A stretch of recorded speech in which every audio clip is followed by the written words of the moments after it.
갬빗이 저희에 대한 정보가 많이 없기 때문에 저희 쪽이 좀 많이 유리한 것 같아요. 갬빗이 아웃 경기를 펼치는 동안 그 경기를 지켜보면서 많은 분석과 준비를 할 수 있어서 저희에게 되게 유리한 입장에서 경기할 수 있을 것 같아요. I think we do have the stage advantage. We will be less nervous than they are. I don't think it gives advantage to anyone. Maybe to them a bit because they can research us. Я бы не сказал, что решает то, что ты видел игру оппонента. Думаю, нет, победит сильнейший. We have the advantage in a way that we are really warm right now and we are really prepared to play. They can see a lot of what can we play right now. Our strategies, our level 1. They can find a weak spot and try to do something against it. But for them, I'm not sure because they haven't ever faced a team that is not American. So I have no idea what in their minds right now. Fnatic has the experience on us. I don't think they have an advantage from going through group stage because although they got the experience of playing, we got to see what they played. I think playing on the stage preemptively is a pretty big advantage. But I think the advantage is that both teams have even out. So it'll just come down to who's a better team then. Welcome back to the Season 3 World Championship. I'm Rivington Biz in the third along with Sam, Kobe, Hartman, Kensler. We'll be calling the action for our next quarterfinal best of 3, Europe's Gambit versus Korea's Najin Black Sword. But before we get to the game, let's first send it down to the stage where Shox is waiting to introduce the starting lineups. Thank you very much, Rivington. Now, ladies and gentlemen, it's time to introduce the starting lineups for this quarterfinal best of 3 series between Europe's Gambit and Korea's Najin Black Sword. Starting on the blue side, it's Gambit. In the top lane, the man who feeds to win, Darian.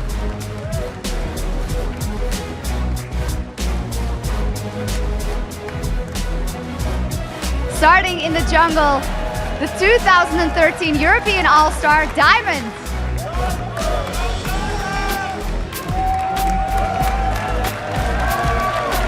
In the mid lane, it's Gambit's captain, Alex Ish. In the dual lane, it's the AD carry with the highest KDA in Europe this summer, Genja. And at support, the newest member of Gambit, Voidal.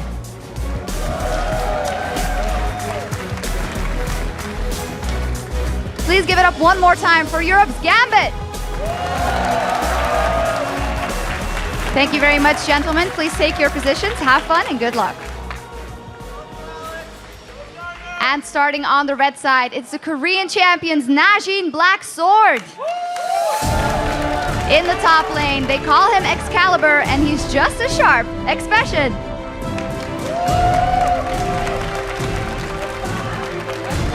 Starting in the jungle, it's his teammate's third summoner spell, Watch. In the mid lane, making his international debut, it's Nagne.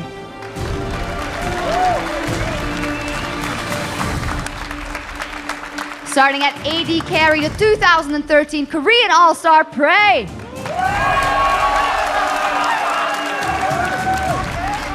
And at support, the man who racked up 225 assists on his way to Worlds, it's Kane. Please give it up one more time for Korea's Najin Black Sword. Thank you very much, gentlemen. Please take your positions. Good luck and have fun. And now let's send it back over to Kobe and Riv for a close look at this matchup. Guys? Thank you very much, Shox. And coming into this quarterfinal matchup, there are plenty of people surprised that Gambit has made it so far into this Season 3 World Championship with, what they did on their own. And then coming in and faltering a little bit versus Vulcan, they've definitely turned on a different switch. Yeah, I guess only Monty really picked them to come out of the group. That's true, the Dark Horse, he had it right. Dark Horse. But they tied for second, and they beat Korea's Ozone in a one-game playoff to win their way into this match. And in the middle of all the action for Gambit is who else but Europe's all-star mid laner, Alex Ish. Oh yeah, Alex came up clutch in their one-game tiebreaker against Ozone. Ozone let him have Kassadin, and he got 13 of his 52 group stage kills in that one match. I would be surprised if Najin Black Sword lets Kassadin through during this series because we just saw what European mids can do with that champion. And Alex and Gambit have definitely stepped up their game since their late summer boot camp, but now they go toe-to-toe against Korea's #1 seed, Najin Black Sword. This is the second trip in a row to Worlds for NBS. Last year, they got knocked out of the semifinals by the eventual champs, TPA. Black Sword earned Korea's #1 seed in this year's tournament by earning the most circuit points thanks to their victory at Champions Winter and 2 NLB titles, Spring and Summer. Yep, and if Najin Black Sword wants to avoid a repeat of performance of last year's World Championship, their all-star ADC Prey will have to carry. There is this sort of consensus among AD carries that Prey is the best. His versatility makes him very hard to predict. You know, he switches back and forth between playing passive in lane and playing aggressive, which makes him very hard to counter, really. He's very, very situational. He's made his name, really, as well, using those Trinity Force AD carries. So he should be extremely comfortable on this particular patch. And coming into today's quarterfinal matchup, Prey and Najin Black Sword know that if they want to shine in the series, they'll need to stop Gambit's Diamond from cutting up their lanes. 다이아몬드 선수는 되게 GMB 게이밍에서 되게 잘하는 선수고 그 선수가 이끌어가는 흐름에 저희가 따라가지 않고 저희가 준비한 걸 할 수 있게끔 그런 노력이 필요할 것 같아요. 정글러가 실수를 하면 좀 이 게임에 미친 영향이 큰데 그 실수가 좀 되게 적어서 그런 점이 안정적이고 좀 새로운 메타를 많이 만들어내시잖아요. 그런 걸 많이 보고 배우기도 했고 굉장히 좋아했던 게이머이기도 해서 이번에 한번 꼭 붙어보고 싶었어요. 그래서 이번에 꼭 하게 돼서 좀 재밌는 경기를 했으면 좋겠어요. It's always good to hear such words. I haven't seen much of him later, but I know that he's a cool guy, I see. Probably they were practicing as well. They could watch all our matches, like we could watch everything. We have something in our pockets, but let's see if it will be enough. And ultimately, I think, you know, my favorite thing coming into this match is it is completely a learning experience for Gambit and as well as Najin to see what they can produce against, you know, the European meta. Coming into this, we saw Fnatic and Gambit both move out of the same group without bye. So Europe's coming into this one very strong. Yes, especially the mid-game, or the mid-laners from Europe. We'll have to see if Najin can actually handle that. Really, though, I love always focusing on the jungles. Of course you do. This little matchup here, though, is very interesting because, like we just saw in the video, you know, everybody knows Diamond has been a world-class jungler for a very long time. But watch, you know, right now in Korea, he's at the top of the solo queue ladder. He's widely regarded as having extremely strong mechanics, but there's not a lot of actual footage that people can use, you know, to study his paths and come up with counter ganks or get his tendencies down before they come up in the match. Meanwhile, Najin Black Sword, not only have they seen Gambit's games already here at Worlds, but they've also brought their sister team, Najin Shield, to practice with. I don't know if you know, people are bringing that up, but they've got a guaranteed scrim partner. As much as they want to practice, they can. And also another factor that goes into their favor, the analyst desk was talking about, the two mid laners, Nagane or Song, depending on which one they want to go with. We've seen a few teams kind of have interchangeable players, and it's worked out for a few. Some have left them on not the bench, but on the side to just continue analyzing and continue giving information, but that's an option they also have. So in this game, if they do come out strong, they can't switch between the series, but if they go through winning, they still have the option to change the mid. And that, you know, it kind of makes me wonder, because we already talked about how strong European mids are.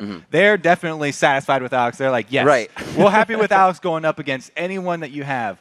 But is it because Najin Sword have, you know, they think that Song is weak that they've brought this other sub in, or is it because you know, they just have two different styles and they're two different sets of champion pools and they're trying to bring more mind games into it? If it is any sort of weakness in the mid laner, then Gambit will take advantage. We can always speculate, but we are about to see quite soon. On the other hand, we've seen multiple interviews with Alex Ish, you know, saying, they gave me Kassadin, and though a lot of people might have given me flack on social media or have previously, I proved them wrong. And the thing that really impressed me that he said on that is, when I get a champion like that, it's okay for me and the rest of the team. We can all play a little bit safer, know that he's going to be as strong as he can on a champion that's in his top-tier champion pool. And that's huge to have. If you have that to fall back on, then you don't have to worry about what a team you don't know is going to do in their strategy. Yeah, it really is interesting how big the champion pool is for pretty much all of these European mid laners. Not only are they very good, but they've got so many champions to choose from, very hard to ban out. And it's different, too, because you can put that mid laner on an assassin, or you can say, no, he's going to be utility for the team. So the change, like we've been saying in European, their game style, is that's how they do it. They completely go for different styles in a lane that has won them the last game. They say, oh, let's focus out Alex this game, but it's going to be Darian or Diamond that's going to carry that one for you. But the other thing that's good for Gambit is they've been playing on this stage before. We already talked about it. That's true. It right seems now, to be a big thing. It's taking them, a while to set up because Naj and Black Sword, they, all of the practice that they've had and all of the scouting that they've had, they haven't played on this stage before. So that might actually come into the factor in this game as well. And it's interesting that we've had, as Double has said, such an impressionable tournament. Korea picking up a little bit of Aatrox here, as well as China's play in the jungle, as well as this is Gambit's use in the jungle and top lane of Aatrox. Yeah. So that's could be between both teams, although we don't know anything about Najin coming into this one. So that's the learning experience that we're coming into. However, players say that if you don't have anything to go off of, how are you going to attack it? Yeah, if they've been watching a lot of Gambit's games, then they'll notice in the history, Revive passives really good against Gambit. Pick Zac and don't let Revive passives get the through. Z mistake from Diamond that he likes to call it, not banning Zac or Zed. We'll have to see if they actually prioritize that. Gambit, they're really a team that practices their style, and they don't look too much at their opponents anyway, though. So if they mostly focused on themselves, then we'll probably see this first game will be a very good litmus test to see how these two teams will match up. And let's talk a little bit about that bot lane as well. Prey being regarded as one of the top 80 carries coming out of Korea. And he's now going up against Genja, who has shown us the Triforce Kog'Maw build coming in. Tried his hand at Misfortune, tried his hand at Corki. So he's kind of opened up that Misfortune pool again for himself. I don't think they're going to want to match up against that lane. But we'll have to see. We'll have to see. Both these teams do like to fight. So I think that you're right that Triforce AD carries are going to be very, very hotly contested in this game because while, Prey's got a long history with them, Genja's been very outspoken about how much he loves that item. I'll build it on everybody. Yeah. Build it on everyone. Ooh. Okay. Expression loses his Jax. And this is that, hey, this is my top lane patch. 311, you might want to ban out my champions. We talked about Trinity Force already. The top lane Trinity Force champions haven't made a huge showing here at Worlds. They could. But Expression is definitely known for that. And by the way, there's no R in that name. So when we There is no I know you say it around people when you're talking, and then they're like, oh yeah, he's talking about Expression. And you're like, wait, it's no art, it's Expression. Ooh, no Kassadin though the either. Eve ban as well, which has only found its way into the hands of Diamond a few times throughout the tournament. That's interesting because that's sort of a shared champion between these two junglers. Both of them like to get a lot of ganks off early here. Watch definitely likes to constantly gank his lanes extremely early for extra pressure on them to get his lanes rolling. Yep. Take out summoners, just get a good trade down, large chunk of health out of that lane opponent, and then return to the fog of war. It's crazy to continuously see Kassadin banned here. You think, no, Riv, it's not because he's winning. But in Korea, that's considered Kassadin has a lot of bad matchups. So he just really isn't played. But they're showing the respect of what Europe has brought out with Kassadin. And it was actually first banned from Najin. So maybe, the earlier games that Gambit played where Alex was successful on that Kassadin has actually helped them. And it's got them a ban here from that's absolutely Sword. true. That's a good way to look at it. Another pick for them to come out in a champion pool he somewhat just showed. He's been doing it for a while. Expression picking up the Ahri. So mid lane, as we said, and I've said it before, this is a mid lane centric tournament, and it gets top tier for Najin. It's good to point out as well. We have the sort of sub middle here for Najin Sword. It is Nagne. He's only played 2 games. And that was in the NLB. Both games were Ahri. So this is definitely a go-to champion here for Nagne. He's going to be very happy with that Ahri. But they had to trade the first pick Shen away for that, which Gambit definitely has a very high value on that. For Darian, it's right up there with that Aatrox top 2. It allows Darren to fight. And as Shock said, feed to win. He can do whatever you want. You still get Stand United if you're down in kills. Sona getting picked up with the Varus as well. Some pretty normal pickups here. Voidal, I believe, has Sona at least 80% of his games here in the Worlds. Now, Prey mousing over that Twitch. He's got a lot of Twitch games under his belt as well. If it's not a Trinity Force AD carry, Oh, And it's a lot of Twitch. Bringing back the League of Draven. But I don't think so. They're hovering Nunu. Draven right now expecting the goes to get switched out, and maybe the Twitch, the kill potential coming out there. But they do lock in the Nunu. All right. I like this. So, Watch now has a very high potential for counter jungler because just a it's bit. Not going to be a support Nunu there. We've already got Thresh locked in. It's going to be a Thresh and Twitch lane. And like I said, this Twitch is banned out all the time against Prey.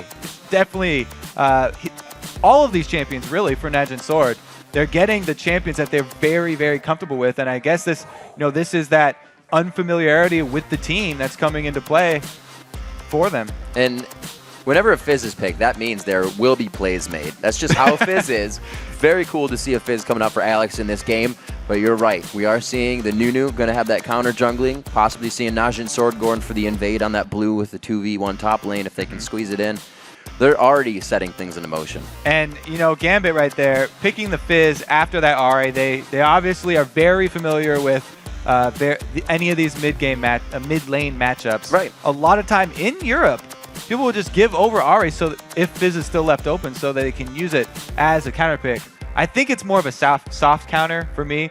Some people are go both ways on this one, but it's really all up to Alex. If he's able to dodge all those skill shots, then that really takes all of Ahri's punch out of the game here. So he's going to have to hold on to that playful trickster. We've seen in the last game, Hai actually a lot of times was using it to farm. Yeah. Because he maxed that first and used the area of effect damage to farm, It's and scary then he paid for it. using your escape to farm. Probably a problem. This is interesting maps over here because Expesin is one of the few top laners nowadays that plays carry top laners. He's It's been a while. very strong mechanical player, so he has the ability to use carries up in that top lane. Very heavy on the AP side coming from Najin to start this match off. We do see that Diamond picked up Elise in the jungle. He's favored that towards the past 3 or 4 games that they'd have, but I'd have to say Diamond has one of the most versatile jungle setups that he's had. Aatrox, Evelynn, Xin Zhao, Lee Sin. He's definitely been helping the team keep a variety in there, and really hard to ban now. So with these picks and bans down, it's going to be Najin versus Gambit as we go in to our next matchup. Kobe, what are you thinking about these compositions right now, seeing that much AP from Najin? It's pretty AP heavy, but really most of this tournament has been AP heavy teams from both sides here.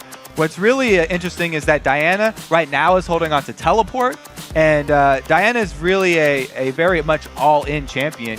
She's pretty easy to gank already because she's melee and she has to get up there. So we'll have to see whatever jungler is able to have an effect on the top lane that have the Shen global and the Diana with her teleport. I think that team's going to come out with a pretty big edge because those are both melee champions. They both can set up ganks very well. So there's the potential for a lot of action. We'll see what they have for each other as the teams load into the match. Let's check out which squad the fans think is stronger. According to LOLesports.com, it's a close one. 56% think that Najin Black Sword will win their way into the semifinals. The analysts also say Najin. Yeah, all the analysts said Najin there. The audience definitely a lot more split. I think this is going to be a really interesting matchup. We talked about the jungles. It's going to be a jungle Nunu though. Anytime he's in the game, it puts a lot more pressure onto the opponent because they have to worry about those buffs. You can't just rely on your smite to even secure your own buffs because he's got much more true damage that he can come in with. And Diamond specifically is a jungler who hates any sort of jungle invades. If there's ever vision inside of Gambit's jungle, he will call down pink wards from all over and clear that thing Call it out. down from the satellites. All right, we are into the game. Who is going to be making it onto the semifinals? We are under our second quarterfinal match here. Gambit versus Najin. This is a best of 3. We'll see what can be done. We have had Gambit going through these best of 1s through the group stage. They are warm. We saw what that provided for Fnatic versus Cloud9 in our previous matchup. We'll see if Najin can prevent that damage. Najin, we also have the Nunu here starting with a ward of his own. It's always very important as a Nunu to make use of the potential that you have for counter jungling because later in the game, he doesn't scale that well. He's basically turns into another support. And they're going to rely on that Blood Boil and Prey to really hard carry this later. A lot of pressure is going to be on Prey in the mid and late game to be the main source of damage. A little bit of burst there. Got 300 altogether. but they are going to get the wards they want, and they will not be contested on it. Prey will back. It seems like if they're backing, we're going to get that 2v1 towards the top lane. They're not just going to hover down to that bottom side. Genja just on the outside, waiting patiently, and smart as well.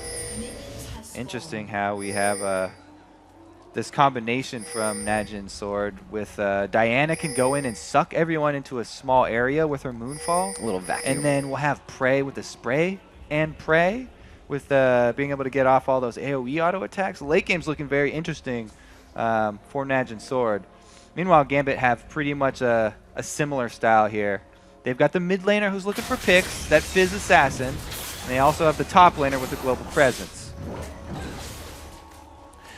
Really putting a lot of focus on that. Wow, Nagane already. He actually takes Charm level 1 here as they went on the invade and uses that to harass. So Alex is going to be a little bit down in health. He brought the consumables to lane. He has not started to chug those, as he heard me. Getting a little thirsty there. We've seen again the side laner here, Expression. He's starting with a camp first, not going into the lane to get zoned.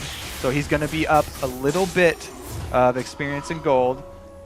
We have to check now because if Genja and Voidal, want to shove that one in, we haven't seen really anyone do it. Crepo and Double have talked about 2 ways to do it. You can just come out straight away, right out of the gates, and try and shove your lane really, really fast to get it first into turret if you know your opponent is going to go do a camp like that. But we haven't seen anyone at the tournament actually pull that off. Wow, that's really great play from Darian in the top lane, knowing the durability of his champion actually reaches level 2 along with and before Kane as he was getting pressured out of lane. We've heard Voyboy in that situation say, take Wolves, you're going to miss 2 waves, but Darian definitely keeping his levels up. That's going to help for that level 6. Darian has showed already a couple of sneaky strategies to get just inside of experience in the brush. range. So good. Yeah, in that top lane. One time hiding in the brush. This time he was just sitting on the very edge. And you just really have to know the range of experience from dying minions. It's like we do have jungler pressure from both of them here. Good call by Watch to come down. The buddy system necessary here to stop some damage on the bottom turret. But this means Darian is not going to be dove in the top lane. He is quite safe. And the experience is going to be soaked up by all 3 here in the bottom. They are getting a little bit of tower damage here. It's back and forth. They're still working with that 8-minute armor. Yeah, down in the bottom Gambit, they're a little bit ahead. But Darian's losing life rapidly. He's already chugged his single health potion that comes with that Doran shield. So from now on, it's just the passive regen that he's getting. If he can get it on last hit Vorpals, you get the health a little bit quicker. But he's going to have to be really careful with the amount of poke and control in that lane. Meanwhile, look at this mid lane. Alex is up in CS over Ahri, just crushing right now. There's another wave coming for Nagne, and he's doing a pretty good job last hitting under the turrets. But Alex jumping out to a very good start here. That is very scary. Anytime you see a Fizz getting an early lead, it's a similar thing to seeing a Kassadin get an early CS lead. In and out, seeing he's definitely respecting the HP mana bar of Nagne. He does not want to be taken by surprise.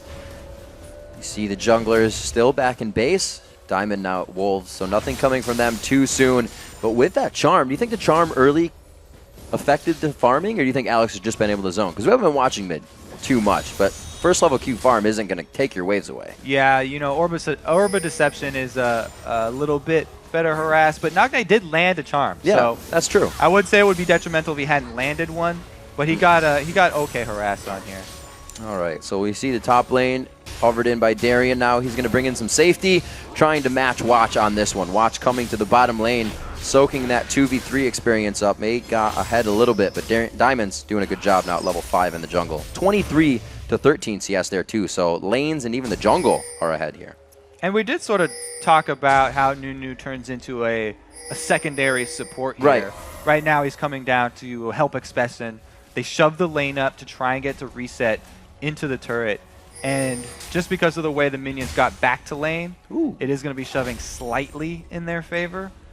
Expression going to be zoned out a little bit from this experience, though. We can see Najin trying to make everything work. You know that's not an easy gank on a Fizz. That's a walk-in from both, and he can just playful trickster out. So, looks like Watch decides to back off on this one. He will return to his jungle. Spirit Stone on both sides, so he can continuously go back to these lanes. He doesn't really have to go back just yet. But with the moves of Diamond, he may have to start pressuring a little more as well. the kill potential right now in the mid lane is pretty much all for Alex, because unless Alex goes aggressive, there's nothing that a Nunu gank is going to do. He really doesn't have to worry right now. And since Alex is winning the CS war, he doesn't have to get risky, go aggressive, look for those early kills, because he's already really just crushing Nagne in CS. It works out well for him. I guess if we look at the CS and looked at, you know, the second Doran's was bought. Oh, he missed. Big pressure from Alex there coming in. It's when Nagne had to back for that second ring, really, that Alex started to get that gap in the CS and put him behind. Nagne now at 6. Alex realizes he has to go back, but that's going to be 20 CS later. Darian, one more shot. The True comes in. The flash attack coming in from Kane. They pick up first blood on the support. And they're going to get the turret after this.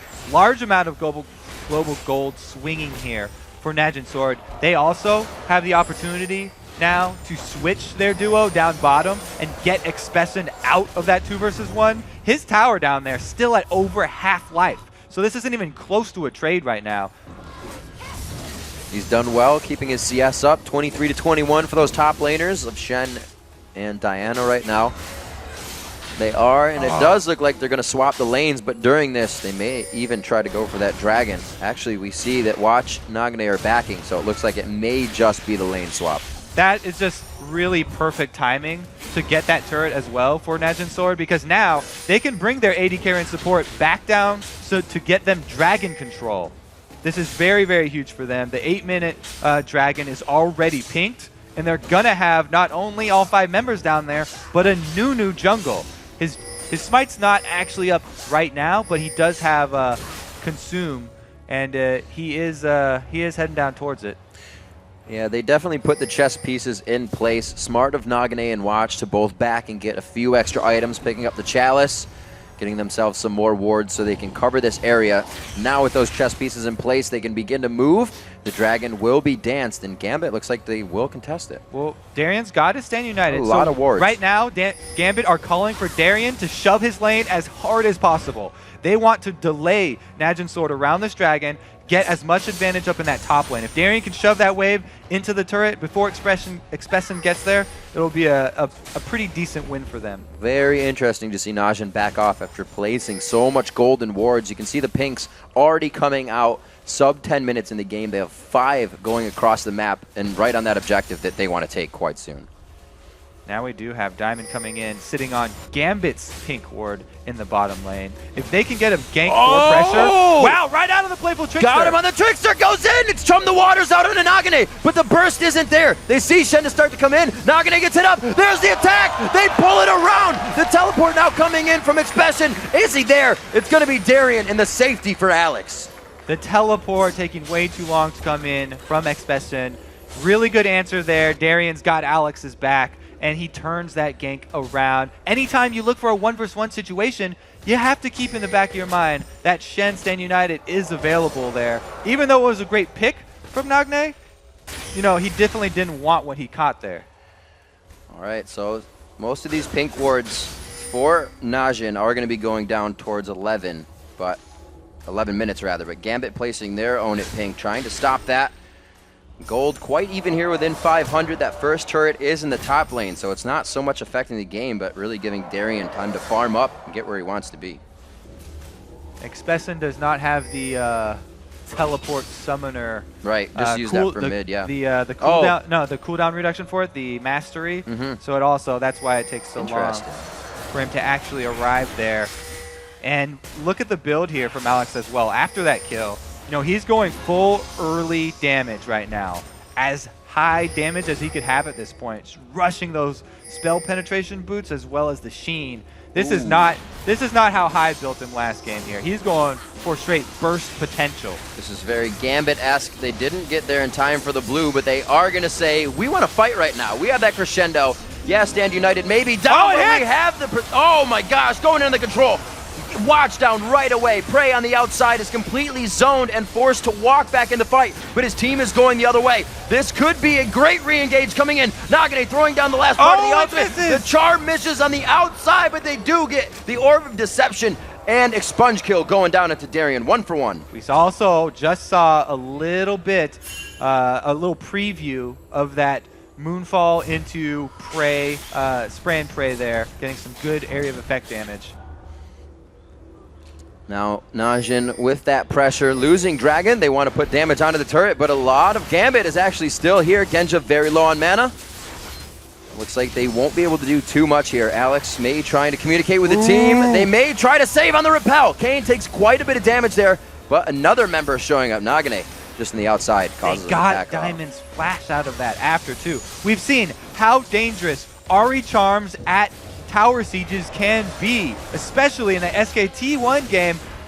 Really good job here by Najin Sword taking the turret after.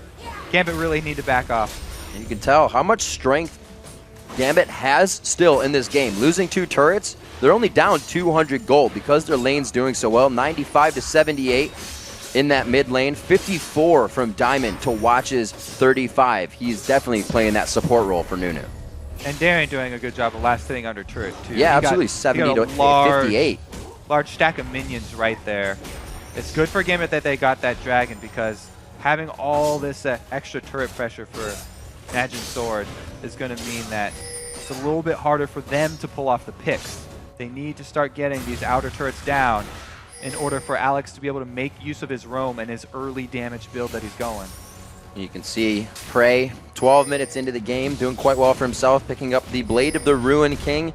He has quite a team of dive buddies within Darien Diamond trying to get him right in the beginning of the fight. We saw that Alex Ish actually caused him to flash out of the fight with Chum the Waters last time, so the focus is there from Gambit. They're using their dive composition quite well. Najin, we can see the re-engage coming from Expression. The teleport has been big in these fights, and Nagane has actually been holding that Spirit Rush for quite a long time, so it's almost like they're allowing Gambit to expend everything they have before they even want to try fight him.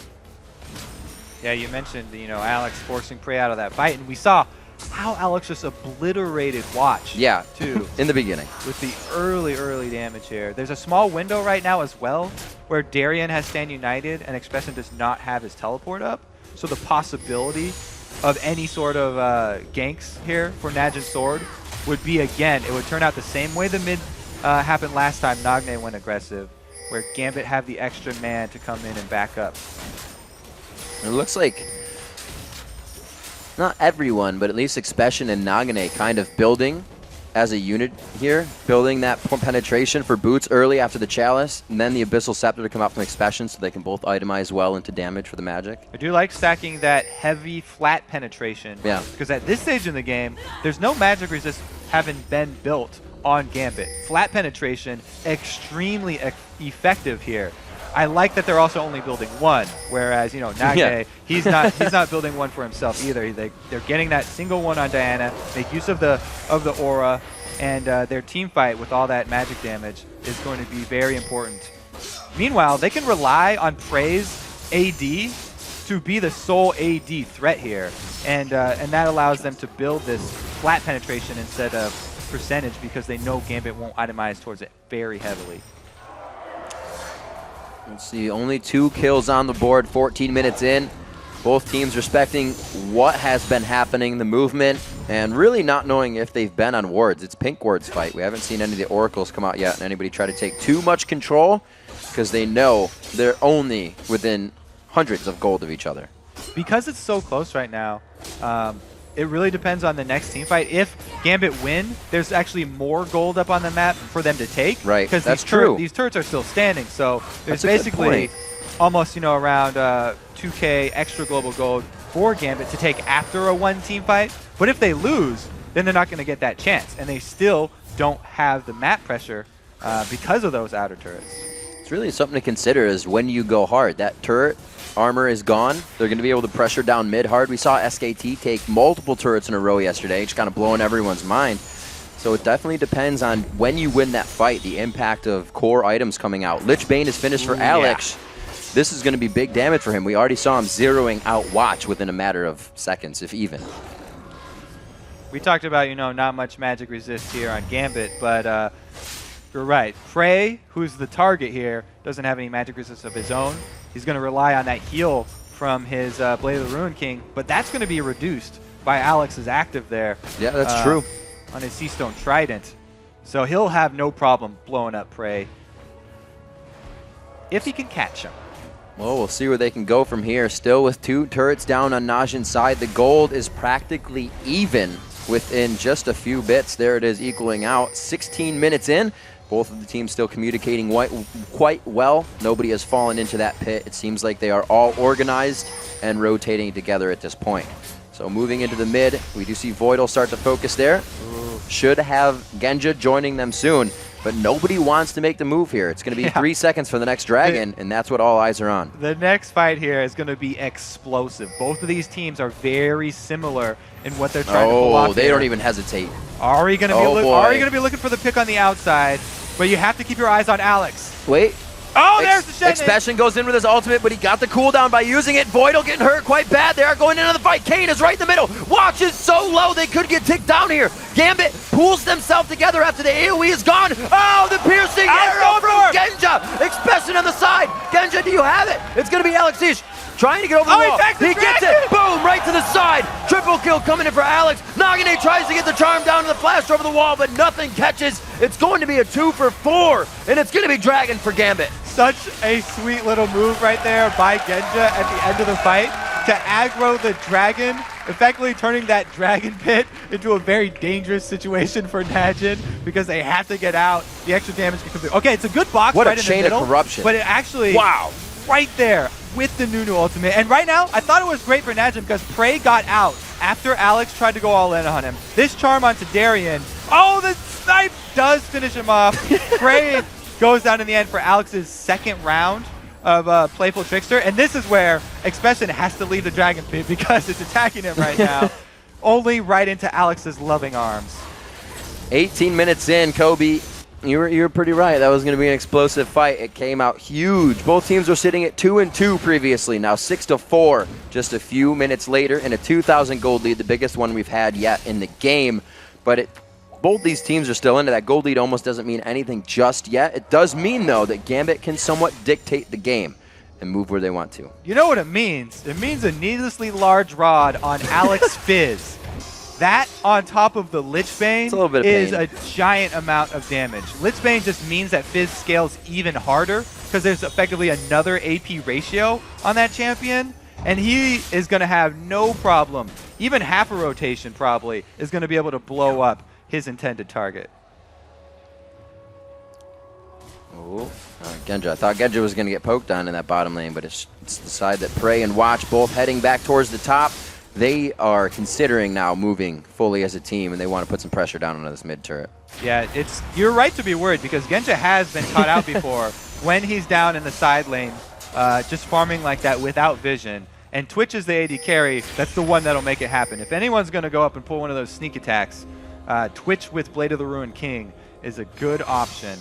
But Prey doesn't want to overextend himself. Darien, however, gets caught here. Half his life already gone. I'm going to say 4 or 5 spells is worth the ward. Darien gets out. His HP, though, not so much worth that. Should be safe. Stand United will be coming up soon. So if he bases right now, it's not going to be too terrible, but they want to keep all that pressure there for the mid turret. We have to recognize Alex 4-0-2 in this game. With every kill on Najin going across their entire team. First blood was actually onto Kane as well with that flash. So the gold isn't exactly going where they want it, but they're getting a few kills. The next team fight, too, is going to be very interesting because Fizz is so hard to peel for your AD carry, but they have to at this point because Alex has so much damage. So what you want to see if you're a Najin fan is Kane spreading out far away from Prey in the team fight. Usually you want your... Oh, Prey's going in for a kill here. Darien definitely caught. Yep. Continue. Okay, so Darien's going to die here. But anyway, what we were what we were talking about is the Prey and Kane interaction in the team fights. They actually want the support to spread out away from his AD carry so that he can throw a long-range Dark Passage as soon as Alex commits to Prey's initial position. And then once Prey's able to reposition next to Kane, then they can throw up the box. And then he can try and use that to peel for Prey. Other than that, it's going to be very hard for him to avoid this Fizz and Shen and Elise combo that Gambit are packing. see what the movement is right now. The pink wards have subsided from both teams. We can only see one on the map now, and a lot of the wards have subsided. Actually, one on the top side there for Gambit as they hover off of it. So they're keeping themselves quite privy to the vision of what is going on inside of Najin. Voidal picking up an Oracle for himself. I believe Kane has one as well. He does not, so they're still resorting on the blue side stone as well. I think that, you know, the way that it's always hard to tell what Genja's thinking, but the way he's itemizing right now, I'm pretty sure that Gambit are just saying, I'm sorry, Genja, we're going to leave you in the back line. We're going to go dive prey. You need to fend for yourself. Yeah. So he's gone with this second item already, very Whoa, early. he gets caught out by Prey. Chain of Corruption goes down perfectly. And there it is, Darian spot on with the Stand United. The reinitiate, the engage Dark coming Passage in. is gone Prey already. gets destroyed, and you're right, the Lantern goes down for safety of everyone. It was used defensively and not even a bit on the offensive side. So Genja right there, early Negatron Cloak pays off. He was able to survive due to his flash as well as the barrier and Stand United shields coming in. Everything going to save Genja right there. He was able to survive. Prey, not so lucky, didn't have that Dark Passage to rely on getting him a long distance. It was already used, and he was just fish food. Scary for Genja. I think he won't let that happen again. He will know not to stay out in the open. Prey, however, making a move that needed to happen here for Najin. We haven't seen too much since any of the Dragons. That would have really been the first straight on play. It would have put them at 7-6, but right now 7-5, holding off that kill, and still just about a 2,000 gold lead, almost 3,000 coming in here for Gambit. Gambit are definitely feeling pretty good about this mid game so far. Like we said, all of the outer turrets are still available for them to take when they win a decisive team fight. So a decisive team fight for them means a huge swing in this. It's not just the kill money that they're going to go after. So they're leaving Prey in the bottom lane now to farm it out. And it's going to be somewhat of a pressure here from Gambit, but they decide to back off. Still slow movement. The Alex over here has completed his Zanya's Hourglass. So he has that really, really dangerous combination on Fizz. He's just pulling some... He just wanted to show off. He was tired from taking down Golem. He actually decided that he wanted to go farm that side wave and didn't want to hop over the wall. That was all planned. Meanwhile, the Dragon getting started because he showed in the top lane farming that wave. This is good for Najin. They will be able to put a bit of money back on the board. Hooks a little spider grab. Eat it. Those will annoy you sometimes. All right, so Alex right there going for the farm blob instead of Dragon means that the team actually loses out some global gold. But now they're going to want to answer. Alex does have double buffs right now, though. Oh, that Lich Bane. Wow. They have a lot of possibilities to take down turrets here. The siege, siege stop, not spectacular from Najin. They have to use a few of those abilities that will really leave them in the open to be attacked, but they should be able to hold this off quite well, at least with Watch being there under the turret. Always the possibility for an absolute zero disengage, so safe, but Gambit looking for blood. Oh, Alex really wants to dive here.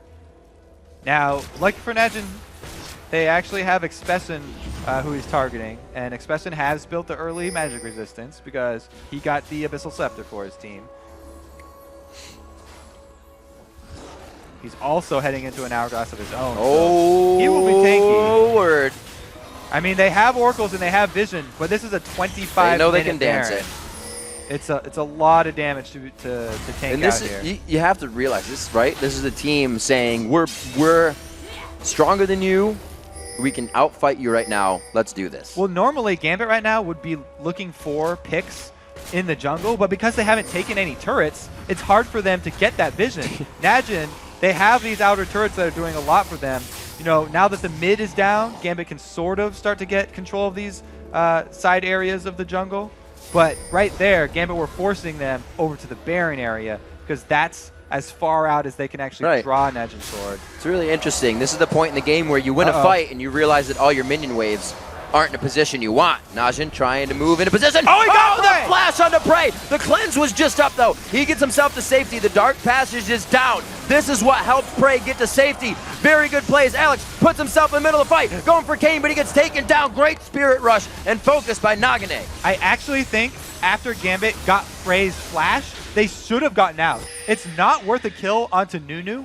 You should definitely take the win. Taking out Frey's flash means that he is very, very vulnerable to Alex. So actually re-engaging there on Nunu, even though it was a pretty easy kill on Nunu, right? Not the best of trades for Gambit because they had to give up Alex for it. Oh no, Genja's gonna eat it. Prey walks right on a Genja, but there's the Stand United coming in. The taunt to come out, and that is a dead Prey. Buff transfer to Genja secured. Darien still with the Stand United up. Not something you would expect Yeah, after that fight. well, I didn't expect. But that goes to show how chaotic the fights are, because they didn't know it was still up. Najin had no idea. That was a huge win, though, for Gambit, because like we said earlier, Prey is definitely the backbone of this team right now. If he's down, they have full reign of the map. 3-1 in turrets. Not looking good for Gambit, as you said, in that map vision. Having these turrets on the outside pushes the lanes, gives Najin places to run to if things go awry. And right now they're using it to their advantage, having that pressure on to drag, or Baron rather. They just pressure down mid, get themselves a turret. Not picking up any kills lately. You know, Najin Sword, because that Stand United was used, now they're the ones with the teleport, so they can can make use of the split Persistent. push. Is what they're doing. They've got Expression split pushing, but Gambit, they are going to call the bluff here. Burning this dragon down. It's going down really quick. Watch this Nunu, though. Oh, man. Really good at stealing. Consume Feast. Oh, he got it so big. Darian's going to be able to take them out, but they stopped that gold lead. That puts the Golden exactly even with the Baron steal. Why in the world would you rush the Baron against Nunu? Really well played by Watts right there, though. You have to shout him out. You can't say anything bad about him. He comboed the Consume and Was Smite. he in range? He comboed that pretty well. Yeah, okay, we'll have to look at a slow replay. He got it. He flashed in. He was almost in there for that, but he definitely got it with the Smite. Yeah. Alex in trouble. He has used his Zanyas in the Baron pit. Woo. A little bit of trickster there. Beautiful steal there by Watch. Just got Najin right back into this game. Up in gold, and they're wearing the Baron buff. All right, slow-mo, see if he actually bites it. No, it was just Smite. Okay. He just smited it. So he Wow. just got the Smite there. That was just pure outplay on Watch's part. Very good plays coming in here, and like we said, it was necessary. We saw Prey over at 22 minutes trying to get that kill onto Genja. Then we saw more. Watch had to do that for his team. They were down in gold. They've now picked up the lead there. The turrets have always been in their favor, and they're now able to spread themselves a little bit more thin. We've seen Expression in this top lane for the past minute or so. They're getting the pressure that they want. They did actually use his teleport in that that Baron bluff right there.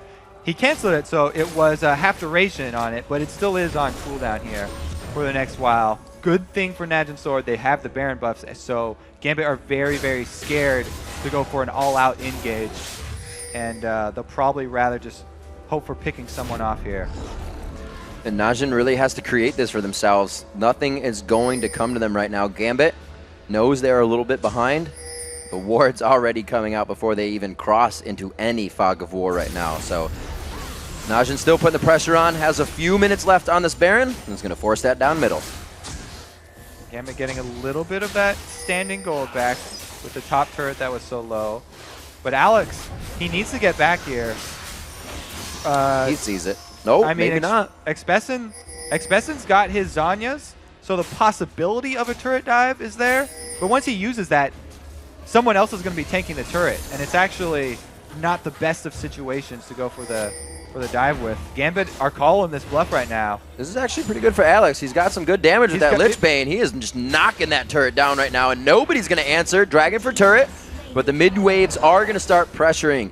This is setting, as we say before, the chess pieces into order for Gambit to do something more after their fights, which they've been kind of on the heels after. Okay, he used his playful Trickster to farm there, so he's not going to engage on Expessen. And it's actually a rotation down for Najin Sword. Wow. They're going to farm all three lanes right now. That is an attack speed twitch right now, along with the Nunu. They are going to be able to drop turrets a little faster than you might think. It's got to be regarded here for Gambit. They keep their pressure in the top lane, and they are completely spread off of this one. The bottom turret doesn't get taken down. Najin is playing a little too careful, but it looks like they will have eyes on it. Because of that Baron buff, it gave Najin Sword the time to wait for Prey's flash back up. So even though, you know, Gambit got it out earlier. It's back up now. Prey's got a pretty good answer for escaping Alex in the next team fight. If Gambit aren't able to blow that flash with something else early, then they're going to really have to watch out for that Twitch damage comboed with the Moonfall from Expression, getting everyone grouped up.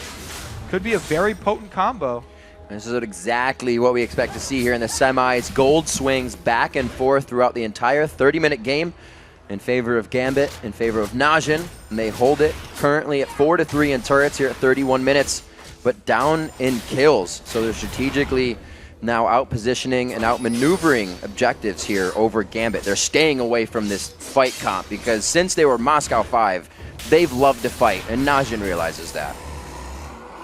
You know, Voidal also has to be pretty careful right now too, because we talked so much about this assassination potential from Alex, but Nagne, he's got his Deathfire Grasp, so he could easily kill a support if he finds Voidal out by himself. He can easily burst him down. The Aegis into the Locket finished quite quickly. You can see Diamond taking into consideration the magic that they are dealing with. The Abyssal Scepter was finished quite a long time ago. Now the Deathfire Grasp on Nagne, so they can instantly take somebody out that they want with that dive buddy composition of Diana Ari. Yeah, the Aegis of the Legion Aura, pretty much mandatory against this team. Right. They're also each getting Negatron cloaks of their own, which is leaving them a bit vulnerable to this Prey damage. If he can group up the team and Prey gets a few of those area effect auto attacks off with his ultimate, then it could easily just melt right through Gambit. Not a lot of armor on anyone. I guess that's what you do, right? You build an AP team and allow your Twitch to shred everybody as they're trying to defend that. What they're hoping is here for Gambit is that Alex just kills Prey, so there is no... Gambit, yeah. Yeah, Gambit's open, you know, there's no Prey on the map. Find their way right through the... Prey's dead, that's what they're counting on. So they're just like, yes, everyone build magic defense. Wow. Oh, look at him! Nagne gets taken down instantly! They didn't see that one coming. This is a choose-your-own-adventure Prey's for still Gambit. up, They are still going on to the next chapter. Prey goes down to the back line, or gets the takedown onto Alex Yish, I should say, using Flash, using Cleanse. The second piercing arrow from Genja, spot on, takes the apple off the head, and it looks like they're going to continue this fight. Darian went real deep on this one. It confused Najin a bit, but now as Gambit recollects themselves, they collect the turret, and they push Najin off the second tier. Beautiful piercing arrow right there from Genja. Gets them not one, but two turrets here. They're going to definitely keep this pressure up. Here again is the swing in gold, now in favor of Gambit. 2,000 gold there. The inhibitor turret to go down. 45 seconds on the timer for Baron to come back up. This will be enough for Najin. We may see both teams put on their dancing shoes for that one. Also in that last team fight, let's give props where it's due. Darian with the taunt flash to start it off. The reason that teams have their top laners go with the taunt into flash after is that there's no answer. You don't have any time to react to a taunt flash, whereas if you flash and then taunt, the Ari right there, Nagne, with his flash available, could have flashed the taunt. Really good snipe. Here comes from Genja. That's right in the dome. The Prey gets shot right in the face, and they go down. That's going to be the inhibitor as well there for Gambit. But really, yeah, the reason that you go taunt flash is there's no time for you to react, and they just 100% down Nagne right there. That was very well played. An amazing play. If you saw in the first 10 seconds of that, Genja was still shooting the turret, and not that he was doing it wrong. He said, I just can't follow you guys. So that just goes to show the durability of Gambit right now, even without their 80 carry until 50% through the fight. This is scary for Najin now. They were forced into a fight that they have been avoiding, and we saw that Gambit took it over. Only 2,000 gold was grabbed there. Gambit has now swayed the turrets along with the gold. They still keep the kill score at 13-7. We'll see if Najin can go back to dancing around them and crushing down the objectives again. And you know, last time Genja went this build here that he's going on Varus, double lift gave him a lot of flack, and he was saying, oh, I'm pretty sure Genja was misclicking stuff. But he's obviously not misclicking, because he bought it twice. And it showed with that last snipe there. Flat attack damage. He's getting a lot of power out of those piercing arrows. Now he's got a huge combo, both the Bloodthirster and Infinity Edge. Even though he doesn't have much attack speed, his attacks that he does hit are hitting very hard. Focusing distortion boots as well.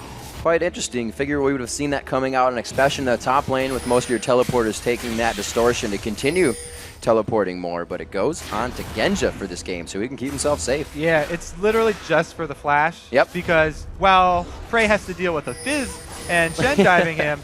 Genja's got the same thing. He's got a Diana coming at him, and as well an Ahri that could possibly reposition around him. And a really big fight that helped Gambit out was the one that allowed them to buy, which is now a Spectral Cloak coming in for Elise. Those Negatrons helping in all of these fights. This is dangerous. This is pretty dangerous allows here for them Gambit. to dance these out. Voidal's doing this for his team right now. One goes down, but is it enough? They are at 25% HP on Baron. It's going to be a 4v5. They are going to have to fight this. They throw it down. Darian's the first one. Alex is in a perfect spot here. He gets the Zanyas onto Expression very early, but there's still a Guardian Angel there. They go for the Zanyas. This is going to be full damage now onto Alex. Full damage onto the rest of the team, but they can't get the focus down. The last bit of the Foxfire takes him down. Nagane makes his way home, but it's going to be Genja picking up Expression in the end.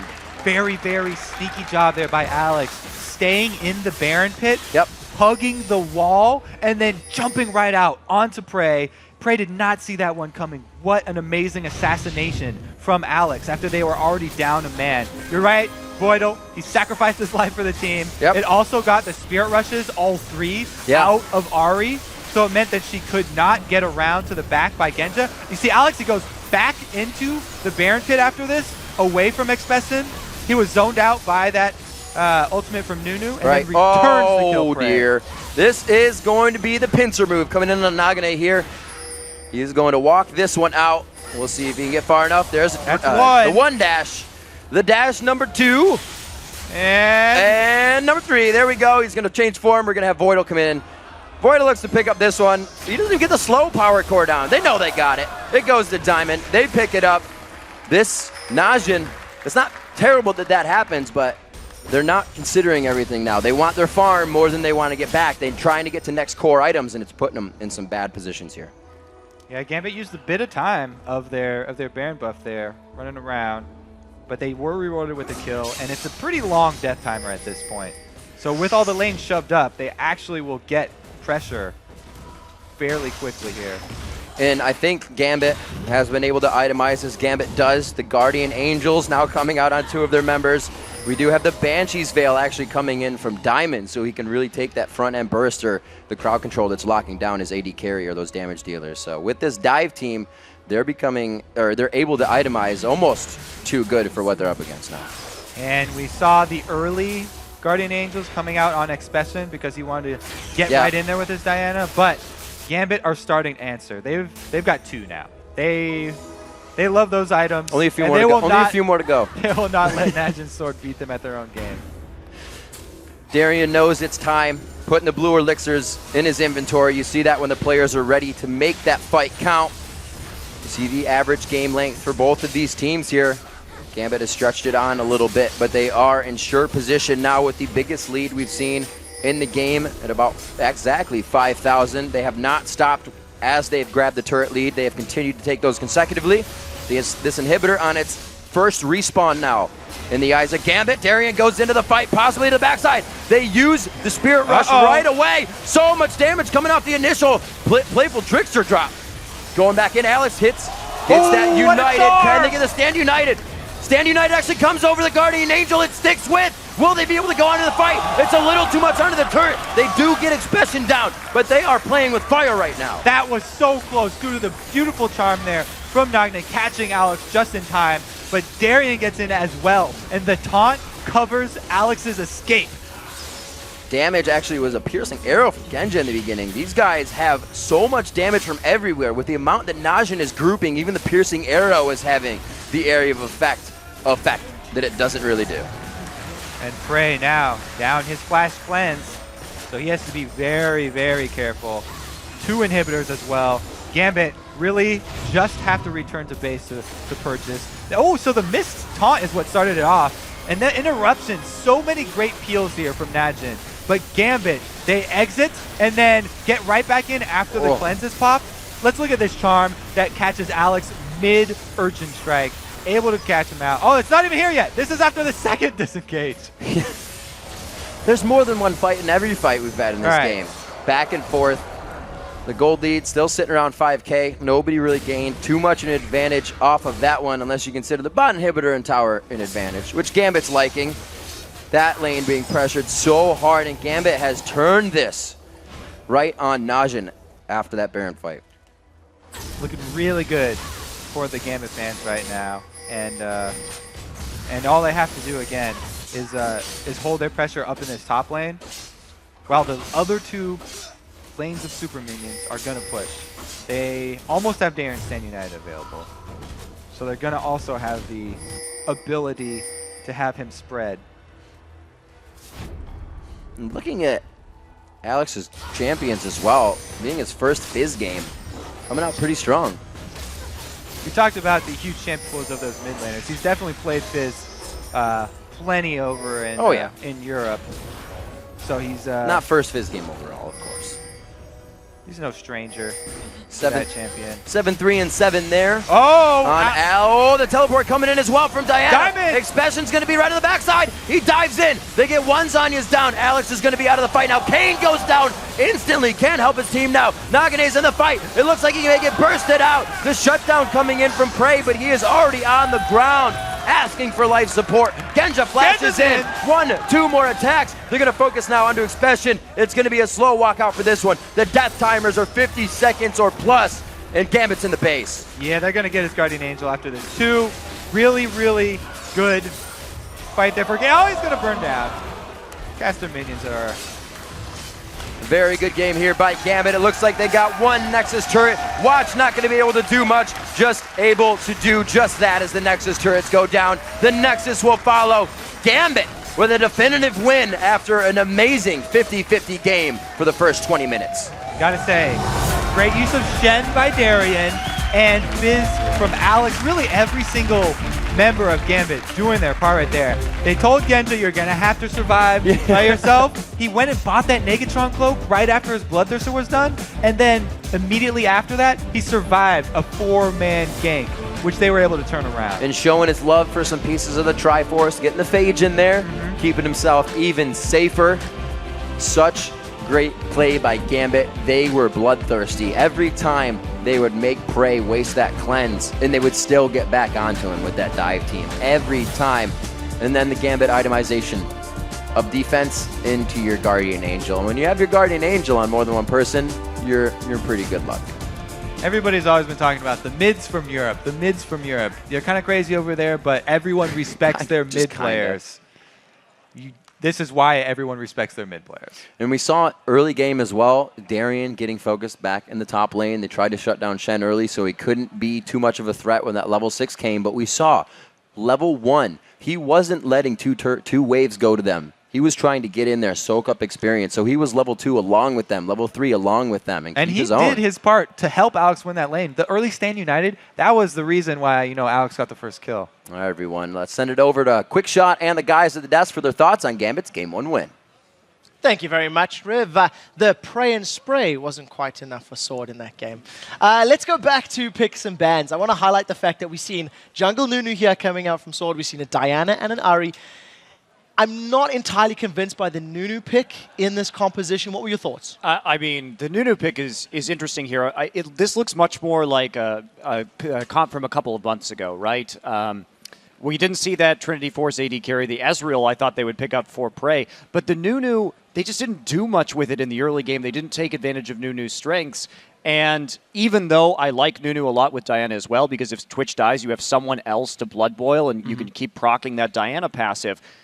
But I don't feel it takes advantage of Watch's mechanical strengths as a jungler, and is a really binary pick and didn't really offer a whole lot. So CLG has a lot of experience running Nunu, and I don't like the fact that they ran Ahri and Thresh with Nunu, because if you're going to run an AD-centric comp, Thresh doesn't really provide that much peeling versus other supports like Sona or Nami, and Ahri really just has no synergy with a Nunu-based comp. You really want like an Orianna or something with a lot of AoE crowd control and ability to protect your AD. I think Thresh offers enough peeling, but I think when you play Nunu and you end up in a 2v1 situation, you really need to put him top lane, help make the 3v1 really good, because Blood Boil and the Nunu, they can dive or they can just safe push the tower down, and that then they can start rotating around the map, get the bot lane bottom So again. you didn't like the 2v2 tower defense? No, I don't From think Sword? Nunu should ever defend 2v2. Well, he's got such bad Yeah. wave clear, you don't want to Yeah. put him in that situation. Yeah, unless you actually are defending a 3v2 dive, he's not going to do much.